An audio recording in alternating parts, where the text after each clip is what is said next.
糖尿病咧係好多發病機制嘅，係咁你食飯其實佢會影響咯，哦會有影響噶。哦，呢個其中一個機制嚟咁食飯係一個好嚴重嘅一個影響嚟㗎。Hello，大家好，今集咧又翻嚟蔡醫生大健康頻道啦。好，我哋夾埋上一集咧，請翻張醫生幫我哋解答一下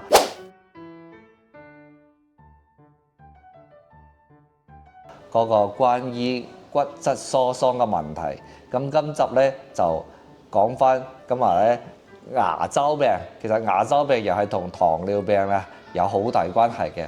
咁牙周病咧真係咧就對口腔科嚟講係最常見嘅。同樣，我覺得張醫生喺糖尿病入邊咧，有可能好多都係牙周病呢個方面嘅問題。咁我話咧，假使譬如我係唔知喺張醫生嘅單位入邊咧上班地方有冇牙科醫生、牙周醫生話你牙周你血糖唔好喎，你糖尿好高喎，你揾翻張醫生去睇下先啦。咁有冇咁嘅問題咧？有非常之多嘅，都好多添啊！係非常之多。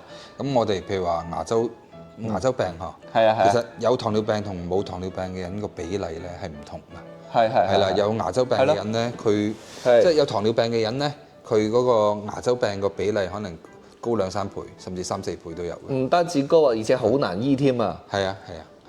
通過牙周治療，因為我哋咧知道血糖高，有時都會同佢講翻，你血糖比較高，咁你要做牙周治療時，人哋可能就比如控制機率咧，大概就90%可以控制得到，你可能就6-7成喎。係啊，會有咁嘅情況。咁你通常你都係點樣同客人咁會口腔科引去嘅呢啲牙周病嘅客人咧，咁都係點樣都常規治療係咪啊？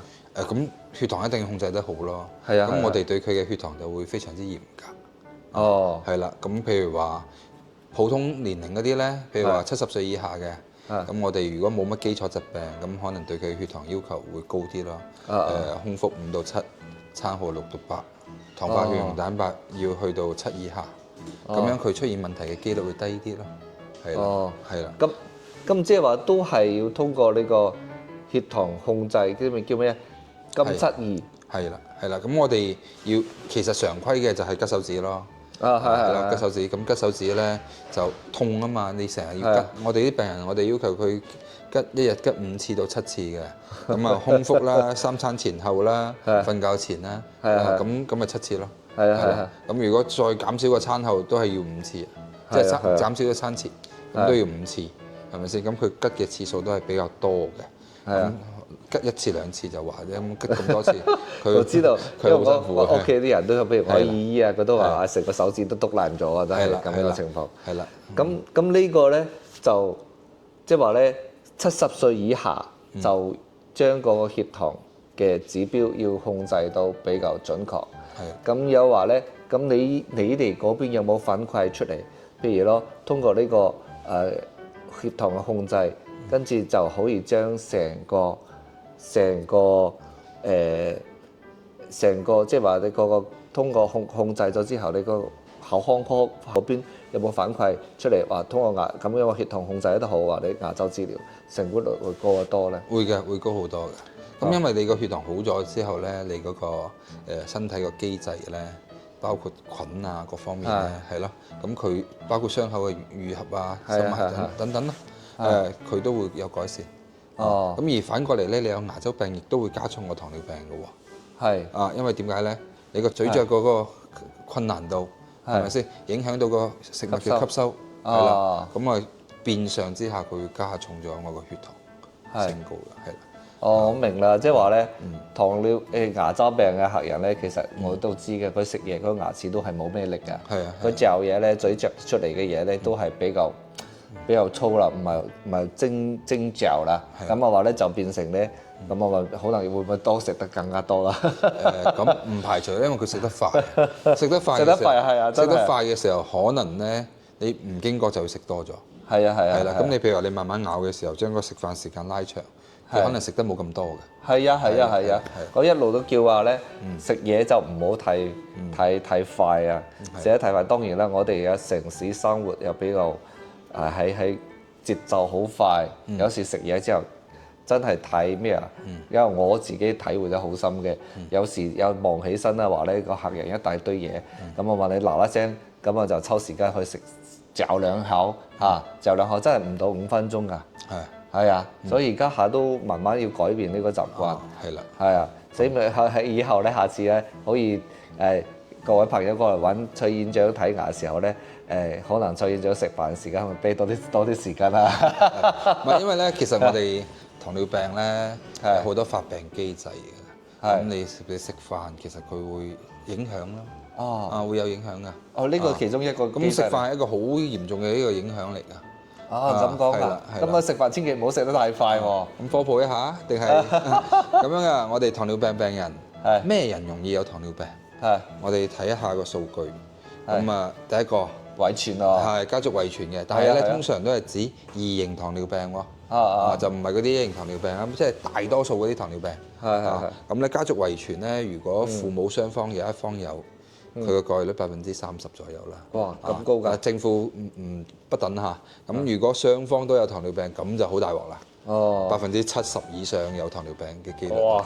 係啦，咁個機率。哇，好緊要啊！真係喎。係啦，咁所以父母雙方咧，呢個機率遺傳擺咗喺度啦。咁當然咧，呢個我哋改變唔到啦。係咪先？只能話叫媽媽注意啲，媽媽注意啲，唔好得有糖尿病，係咪先？咁 OK 啦，落嚟自己嘅危險因素。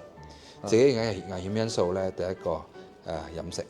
係啊。成日咧食啲甜嘢嘅。係啦。係啦。暴飲暴食嘅。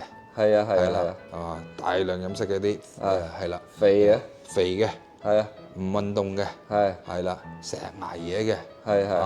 咁呢啲人群嘅風險因素會高好多。係咯。咁另外就係大量煙酒嘅。咁佢都會高好多。即係等於阿張生頭先你講呢幾句話，即係全部都係唔健康嘅。係啦，咁生活習慣影響好大，呢啲全部都係生活習慣。係咯，帶嚟唔健康嘅生活習慣。係啦，咁所以咁當然啦，更細一啲分就頭先講到，我食嘢要咀嚼慢啲啦，將個食飯嘅時間拉長啦。係啦，咁樣咧就糖尿病概率會低啲啦。而且咧，就算因為你一次，譬如話好快5分鐘食晒啲嘢，你個胃都未反應過嚟話你可能就翻去又肚餓啦，係啦，跟住仲想食嘢添，係啦，不停食咁樣係啦，一個月又食多咁會有好多呢啲咁嘅情況啦。再講下我哋老太太好多糖尿病嘅喎，點解咧？特別係嗰啲家庭主婦，我成日開個玩笑。哎呀，你慳埋，跟住咧食剩嗰啲餸飯咧，通常都係家庭主婦包晒佢噶啦。係啊。所以其實我都有咁嘅習慣啦。我哋有好多糖尿病病人咧，就係來源於呢度嘅。食到幾多差唔多啦，覺得個份量 OK，停止。我覺得佢嘥。係啊，唔好覺得佢嘥，可能你覺得佢嘥，你帶嚟嘅問題就越嚟越多㗎啦。係啦。咁啊呢個啦，咁當然啦，深入嗰啲機理我哋唔講啦，因為冇必要嘛。老百姓知道嘅就係，呢啲不良嘅習慣最容易導致糖尿病。我覺得呢樣係最緊要嘅。好啊，我哋去改正，係啦。好啦，今集咧就我哋通過話阿崔醫生常見呢啲客人嘅牙周病，咁我哋就請翻阿張生幫我哋解釋下牙周病同埋糖尿病關係。我哋都知其實咧真正咧，我哋叫做即係牙醫嚟講，牙周病嘅病因咧有好多種因素嘅，糖尿病係第一因素嚟㗎。真係血糖高嘅人咧，就好多都會個牙周唔係幾好。一睇牙周嘅時候，我一睇過嚟睇牙嘅時候，我睇翻有牙周病，我都會絕對要問翻你有冇血糖高。佢唔知嘅時候，我哋即刻會同你 check 下。